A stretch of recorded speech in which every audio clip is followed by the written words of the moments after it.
Hi guys, welcome back to my channel. If you're new here, hey girl, hey. This is Boss Vision. I share everything you need to know about candle making, but beyond that, how to boss up your life and elevate your reality, okay, period.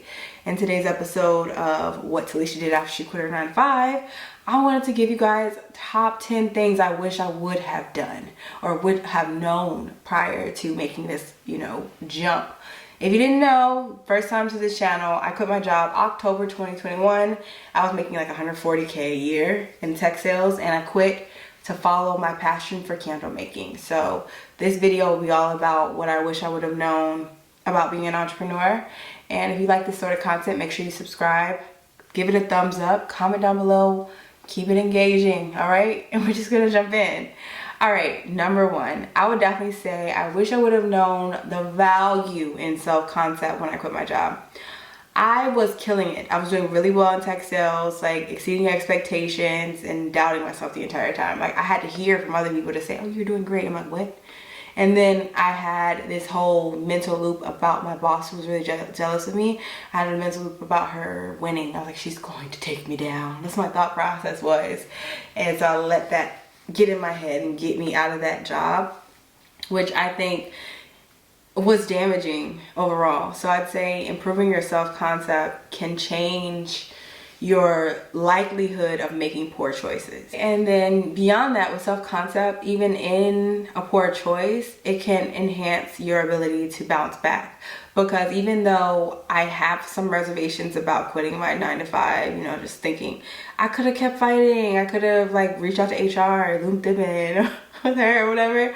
At the end of the day, I had such a burning itch to just quit and get away from corporate America and not have to fear. I thought that would be the number one thing that happens when you quit from corporate America, is that you're just on this path of least resistance and you're just out here embracing new experiences. That's what I thought it was going to be like. But immediately I went back into the mental habits of just, I'm not good enough. And I kept thinking like, well, who am I to think this is going to work and pull this off? So lately I have been getting out of that, who am I to think that I can do this? And then I'm getting inspired action in the right direction. So I'd say improving your self-concept improves the chances of you seeing inspired action all around you.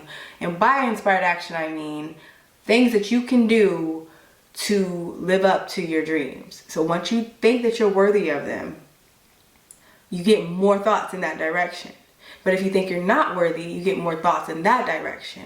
And for the longest, I'm thinking like, oh, I was poor as a kid, I'm always gonna be poor. But then it's like, wait a minute, I'm worthy of money, I'm very wise, and God willing, my mom actually worked hard so that I could go to better schools and actually get opportunities. So I am worthy of the things that I didn't see as a kid. Okay, number two, embracing failure. Yes, so I struggled with this very early on. I remember when I first launched the Candle Making Survival Guide in 2021, right after I quit my job, and I had my candles launched that same day, right? Candle Making Survival Guide has basically saved my life. Essentially, we'll get into that later, but it's an ebook where I was unpacking limiting beliefs and giving you all insight into changing the narrative in your head, like I was talking about the self-concept. Beyond that, that same day, I launched my candles, and I was so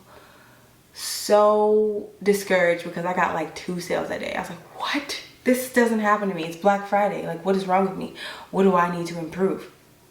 That was the entire thought process around it. And then I found out that it's not that I needed to improve anything. It was that my site actually crashed. So I thought that my candle business was not, I was making no sales or nothing like that. But I edited the shipping the day before, trying to be perfect, and I messed it up. So I was so mad at myself. I was like, oh my God, I missed out on all those Black Friday sales. Like, what is wrong with me? But what really needed to be heard was that everything happens at the perfect time. And when you do make a mistake, there are ways to recover from it if you look for them. So the best way to recover from messing up my site was to do a big announcement that the site was down and now it's back up and running. And I think that worked out even better because I was able to realize that I didn't even have certain people listed in my newsletter blast that I needed, and I checked off that box, so I got more sales. And it's just like, everything happens when it's supposed to. So don't look at your failure as something that is forever. Failure is so temporary. So it's so important to welcome it and embrace it, because it gives you direction into success. There's so many other scenarios like that as an entrepreneur. From the months of June until August, you all can imagine the magnitude of decline in sales. From June to August, everyone's outside, everybody's not buying things. You buy more when you're about to gift people during the holiday season, you know, or post holidays after you've been gifted sort of gift cards and stuff.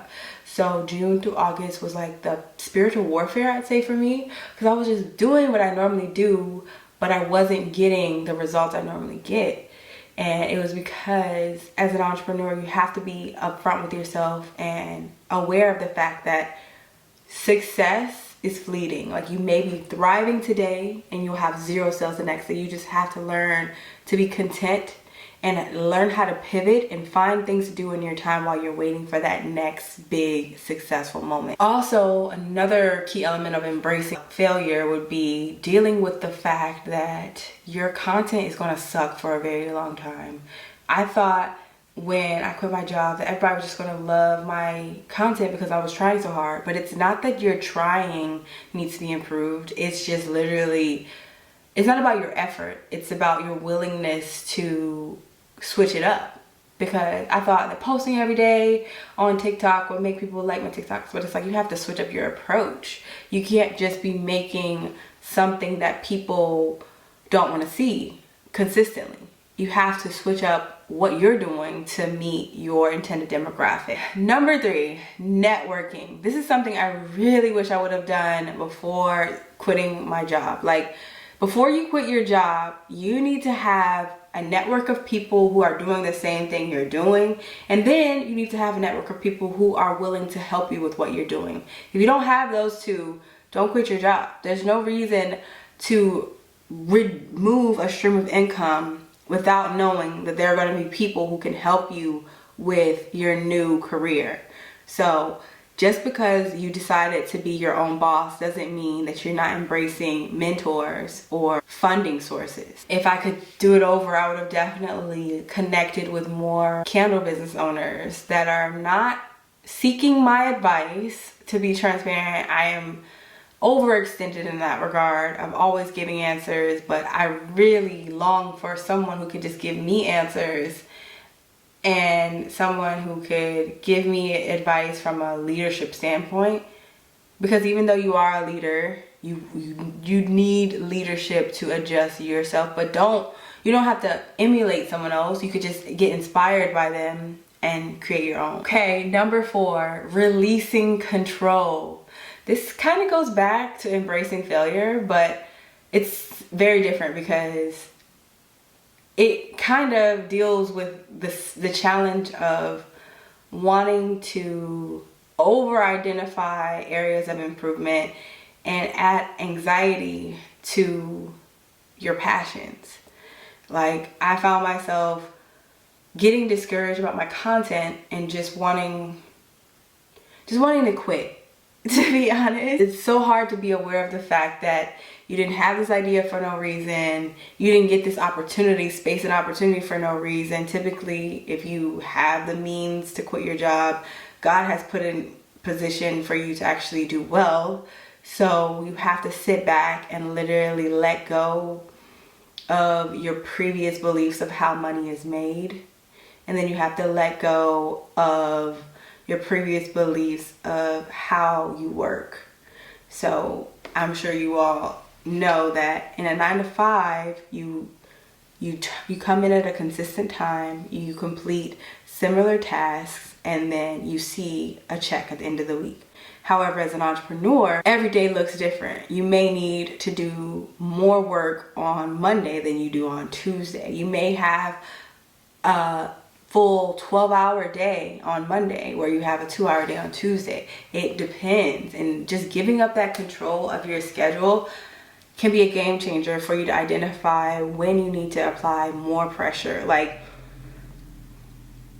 typically with a 9 to 5, you have a certain task you have to do each day. That just at certain parts of the day. Like every day when I was a sales executive, I was prospecting in the mornings, and then I was pipeline review in the afternoons. However, when I am an entrepreneur, I have a whole day blocked out for consecration, and then another day blocked out for editing, and then another day blocked out for marketing. Like you have long sprints of work that I was never privy to. I never knew this was going to be my reality. I thought my reality would look like, I don't know, working less, like never working. But as an entrepreneur, you work more. You work harder, you work more, because you're building something from the ground up. And you'll often see that in larger organizations or smaller organizations when y'all have team meetings. They're basically presenting to you what they worked on while you were out there executing on their goals. They're telling you things that changed, because things change daily. So that's another element of releasing the control. Accept that things are going to change. Accept that certain vendors are not going to have what you need. Accept that certain people are going to love your products this week and hate them next week. Like, you just have to let go of that and only control the controllables is what I'm trying to get to. And number 5, very imperative, you need to change your settings. So as an entrepreneur, if you have the, I guess, urge to stay in your home and nest and just hide away from the world, you will find that you don't get anything done. You'll find that nothing good comes of that. Like typically, as it relates to being an entrepreneur, you run into the scenario of staying in your head, because nobody else is like telling you to clock in, nobody else is telling you to do your work, so you're your own. You talking to yourself a lot, and in that regard, you find yourself wanting to just be perfect, and then you begin to doubt, and you begin to develop negative habits towards yourself. But once you get out of your house and in front of other people, there's so much beauty and power in that. So a great example being, if you are doing your email marketing, maybe go to a coffee shop to do email marketing. Don't just do email marketing at your house. Having that different energy around you can inspire more creativity. Another example of this would be whenever you feel that urge to, you know, sit at home and lay in bed, get out of the house. Don't lay in bed. Go around other like-minded people. Go to the gym. The gym has been revolutionary in my life, just as it relates to being an entrepreneur. You'll be surprised how many entrepreneurs consistently go to the gym. It helps with releasing that fear, and it helps you get out of that rat race mentality, because you do have some goal to work towards. Because in your entrepreneur efforts, it's so colorful. It can go either way. But as a 9 to 5, it's plain black and white. You do this, you get this done. But to not have that anymore, you kind of get a little antsy. So you go to the gym, plain black and white. You do this to get that done. So I definitely recommend getting into the gym and getting out of your house whenever you're doing certain tasks that involve, you know, like email marketing or anything that you need to be creative with that doesn't involve filming. Number 6, you definitely need to welcome feedback.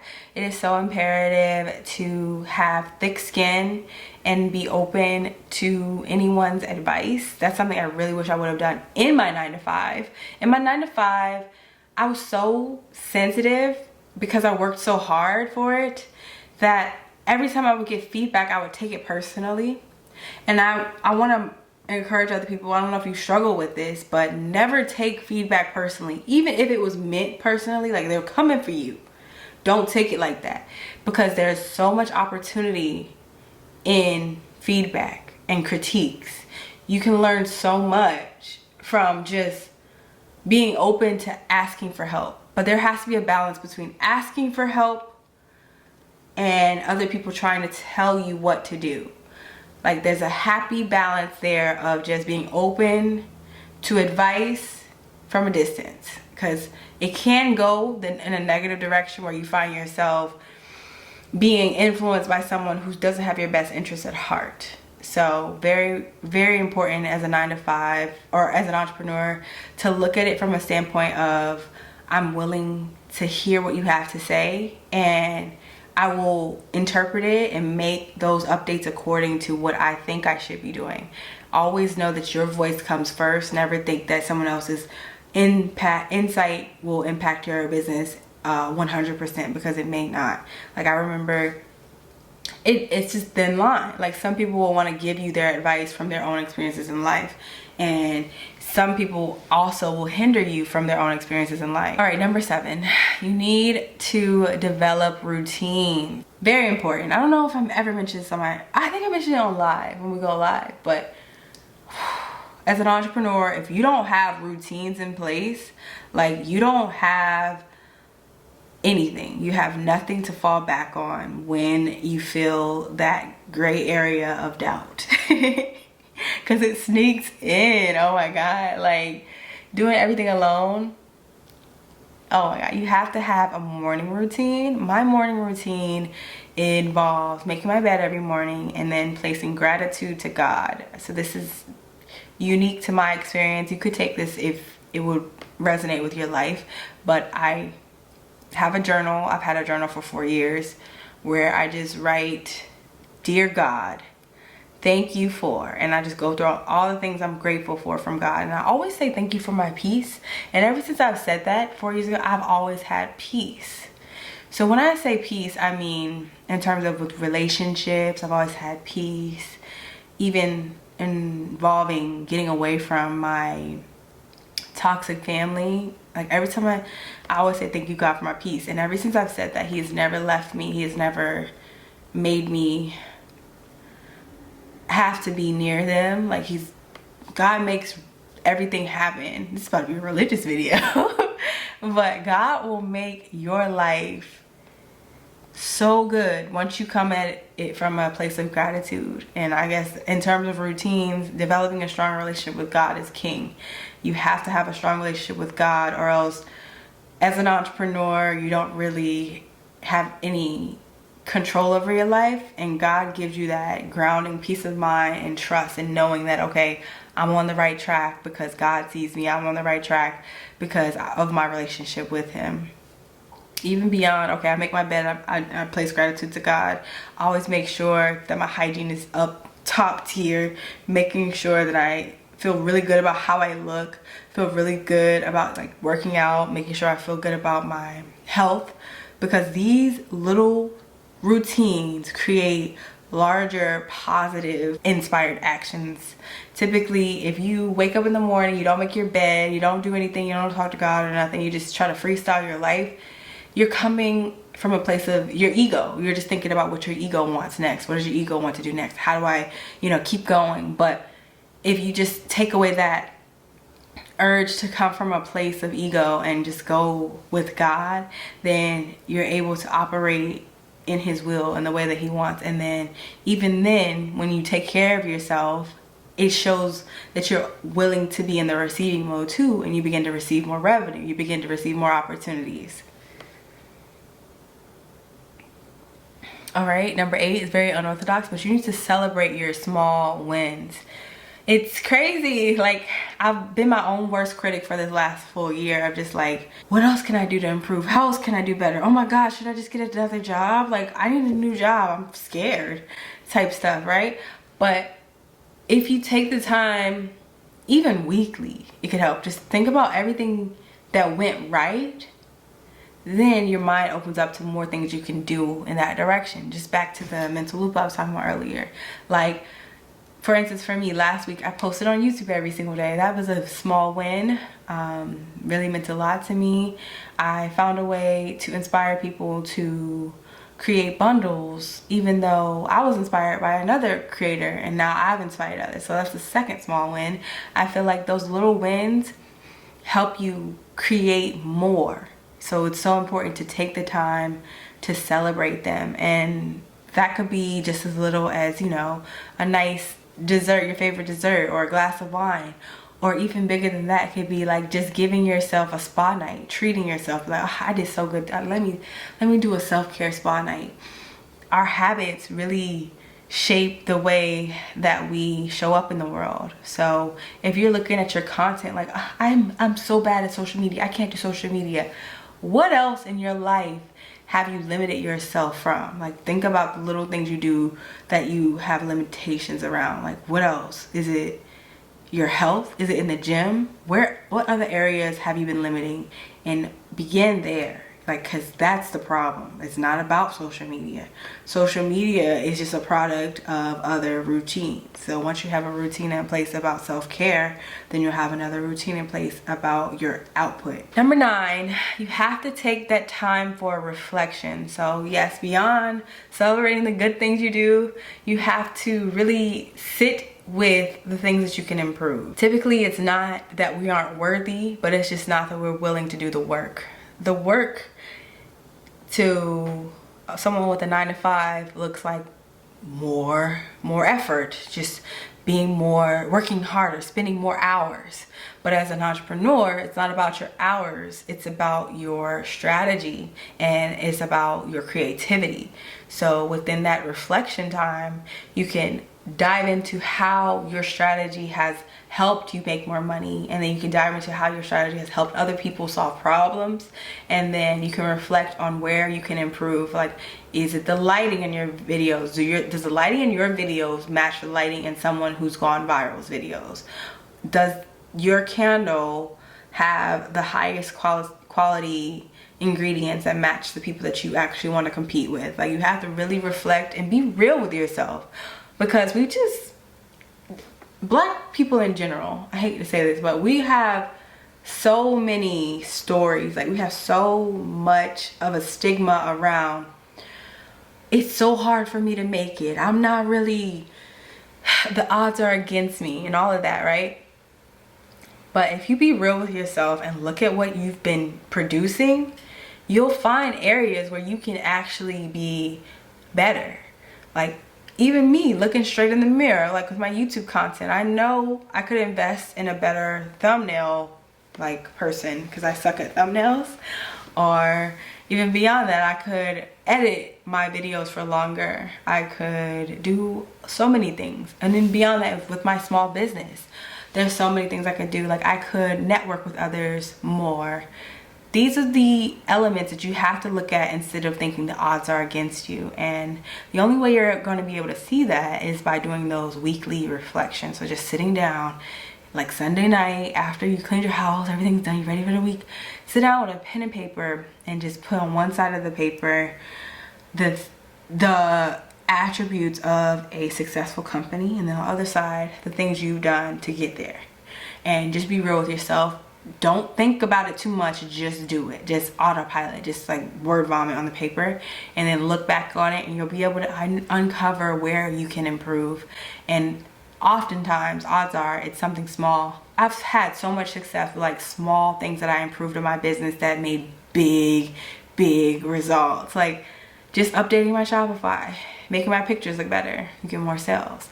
And then the way God works, because God's still in this video, is like, if you have a goal, a big goal, right? All you have to do is show movement, show improvement and movement, and he speeds everything up for you. Like, just envision when you're enhancing your products, enhancing your website, that what if today's the day that God's gonna make one of these posts go viral and everybody's eye, like hundreds of thousands of people's eyes are on my site. I want to make sure it looks as good as it could look, as good as it could quite possibly look for this blessing, okay?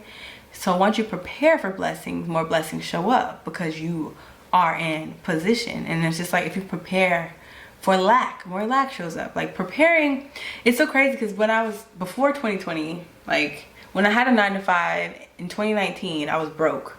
Isn't that crazy? Like, having a 9-to-5 and you're broke, it's common though. A lot of people are living paycheck to paycheck. A lot of people are worried about their bills while working. And in that time, the reason why I think I stayed stagnant was because I kept preparing for failure. Like, I would order delivery food. I'm like, I can't afford. Or I would think like, I can't change it, there's nothing I could do to get more money, I might as well just eat my way to happiness. Or like, I would go to work and just eagerly do the job that I didn't like to do, just happily do it, instead of expand and try to find better jobs. Like, there's so many things you can do to really get out of the preparation for what you don't desire. Like, get into the preparation for what you do desire. And last but certainly not least, you need to develop a very solid business plan. This is something I always wish I had in 2020. If you didn't know by now, I started my entrepreneur efforts in 2020 with my candle business, and I had this amazing idea, sense of vision, you know, enhancing the vision of others, and very confident, positive vibes and things, but it was random. Like, comment if you did the same thing. You know, you just have an idea, you like get all worried, like, oh, let me think of a business name. You got the name. Oh my god, let me get a logo. Got the logo. Oh my god, let me randomly buy supplies from this vendor, this vendor, this vendor, spending thousands of dollars.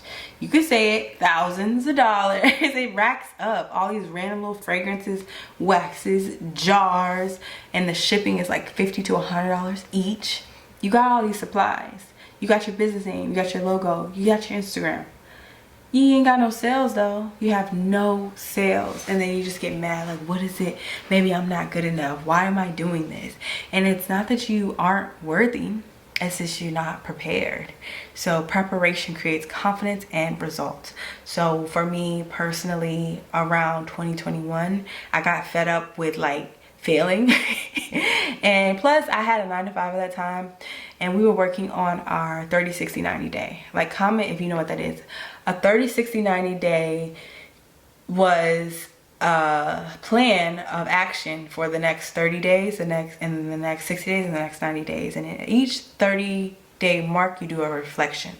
So I took the time to actually create one for my business, and had changed my life. Like, just having that in tote, I was able to increase my effectiveness, and that's way more powerful than productivity. Effectiveness goes so much longer because people will build that relationship of trust with you. I was getting repeat orders, wholesale orders, partnerships. I got my candles in stores.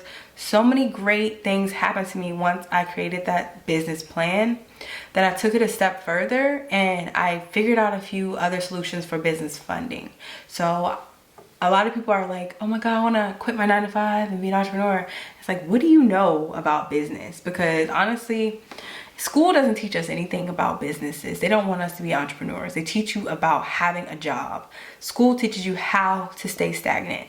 So there's nobody telling you about funding. There's nobody telling you about credit approval. All you have is like YouTube and books and TikTok, and it's so random.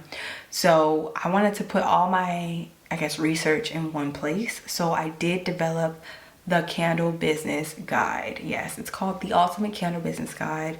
It'll be available next Friday, the 7th. Yeah, so I really wanted to develop something that will give you that insight into why it's so important to understand your why. Like, getting into what are you doing this for? Yeah, your products are pretty, but who do you want to influence? And then when you do influence them, what do you want to be remembered by? Like, how do you want people to remember you? And the Candle Business Guide really gets into that whole taboo around planning. You know, like how people look at planning as something that is daunting, challenging. You just avoid it at all costs, and you just try to go with your vibes. Like, the vibes are not immaculate. You cannot just keep shopping around and expecting good things to happen. Like, can you imagine if Amazon was like, let's just go with the flow and see what happens? Like, you wouldn't have any prime orders. Nothing would be organized. And the more organization you have, the more likely you are to succeed, because it's process based. And then it goes into more understanding a sales mindset. So it's very often that we find ourselves in this mental loop of, why am I doing this? Like, this is stupid. I'm not making any money. I want to quit my job. I want to quit selling candles. I want to de-stash, right? So with that, you don't really have that sales mentality you need of identifying the problem and then speaking to that problem in creative ways every single day on social media. We'll also dive into, you know, really exploring your relationship with money. I don't know everyone's experience, but I'm sure the majority has a negative relationship with money. Maybe you've found yourself avoiding your bank account statements at one point just to like you know, not look at it and just spend and not worry about responsibility. But it's important to change that narrative and break down that's called a generational curse, really. I mean, I learned how to spend money from my mom. She would be struggling to pay bills and end up buying an aquarium or something crazy like that. She's nuts. But you don't have to do what your parents did. You don't have to do what you've seen in your surroundings. You are the new person. You can redefine your relationship with money. There's so many opportunities for funding that are going to be listed in this candle business guide. So definitely take advantage of the links. Click on the links and go through the steps. I also put in my experience with each link, because I hate when people give me websites to just go and figure out. I want to show you what I did and what went wrong, what went right. And then I give you relevant tips to actually make your idea work. So I put in some key information about I put in some key information sharing exactly how you can increase that need for your product, and it's very general. I had the luxury of, I was really fortunate enough for people to actually send me their candles and show me their businesses in 2021, and with that I was able to gain an understanding of so many different businesses. I also do one-on-one coaching, so just coming at other people's businesses and learning more about their products, I'm able to speak confidently from a standpoint of how you can make that more of a need instead of it just being something people will swipe past or click through. And the most important part of this candle business guide is the success-based candle business template. Yes, I used to get this question all the time, like, how do you start a business? How do you start a business? So I created a template and I gave out a free one in 2020 to 2022. But then this year I was like, let me enhance it and incorporate it in the guide, just because I think there's so much more there was so much more that I could add to that template. The template went into, you know, your mission statement, identifying your 30, 60, 90 and things like that. But you could take it to the next level of going into your business type, which I'm listing 10 different business types that I'm sure you fall into one of those categories, and just identifying where you win in the space and just how you can make this more of a call to action, a cost of inaction. So that'll be discussed in the ebook, a cost of inaction. Typically what people don't talk about is that you're more likely to get those sales. You're more likely to get people to want to buy from you if you make them feel like they have to buy this. Like, this is something they need, and it has to, you know, tug on their heartstrings, whether it be entertaining or emotional. So I want to give you those relevant examples of what you could do. So the template's not just empty boxes. There's specific examples that you could copy my framework so you can succeed. So I'm so excited for you guys to gain access to this. It'll be live, like I said, Friday, November 7th. If you're watching this video before or after, I definitely say grab that guide. It's going to change your life by giving you the generational curse breaking, you know, really giving you those resources that you wish you would have had, or I wish I would have had in 2022 when I quit, because typically the resources aren't available because this is something that we're doing that a lot of people don't want us to do. Like, if your boss knew if your boss knew what you were working on, they'd be like, why are you doing that? That's kind of crazy. Or they would look at you as like not a loyal employee and fire you and stuff. So I want to give you those resources so that you don't have to get fired, or you don't have to worry about your streams of income. You just have that additional stream of income. Like, what I've seen is that even without being able to invest all hours and hours and hours, like 60 hours a week to your business, you're still able to increase that revenue tremendously by having a process-based method. You can't just go at it blind with like, I bought all these supplies, I'm taking these pictures, why am I not getting any sales? And I'm going to tell you exactly why in the candle business guide. Yeah, I hope this video is helpful. Definitely sign up to be notified about the candle business guide.